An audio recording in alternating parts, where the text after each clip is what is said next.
Depuis 2004, le Conseil national s'associe à la Journée internationale des droits des femmes. À cette occasion, un hommage est rendu dans le grand hémicycle aux femmes de la principauté pour saluer leur engagement professionnel, familial et associatif. La soirée se déroule autour du thème La cité de demain, une façon de saluer les femmes qui participent activement au développement des nouvelles technologies et du numérique de Monaco. Lors de sa première présidence, Stéphane Valéry avait créé une commission des droits de la femme et de la famille au sein de l'Assemblée. Aujourd'hui, le président entend se saisir de la question de l'égalité homme-femme.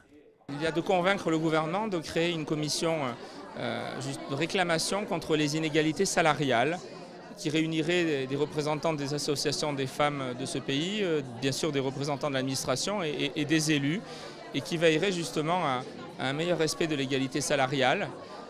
Il y a la correction de l'inégalité que subissent quelques femmes monégasques encore dans l'accès aux prestations maladie, aux prestations familiales par rapport au statut de chef de foyer, où nous souhaitons là créer des allocations compensatoires pour mettre fin à cette inégalité pour les femmes de nationalité monégasque.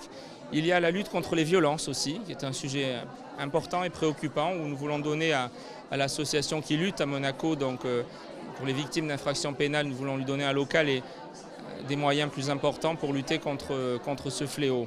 En France, les femmes gagnent en moyenne 24% de moins que les hommes en travaillant et 9% de moins à poste égal, selon un rapport du Conseil économique, social et environnemental.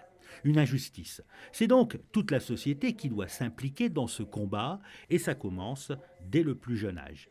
Je crois que ça commence déjà tout petit et déjà dans l'éducation que l'on donne à nos enfants, qu'ils soient garçons ou filles. Je crois que déjà, les inégalités commencent à ce moment-là, au moment de la petite enfance. Et je crois qu'on doit prendre le problème, pratiquement dès la naissance. Dès qu'on a un garçon ou une fille, dès qu'un bébé naît, je crois que l'apprentissage de l'inégalité doit se faire dès ce moment-là. Lors de l'installation du nouveau Conseil national en février dernier, le nombre de femmes a augmenté. Elles représentent un tiers des élus, une première au sein de l'Assemblée.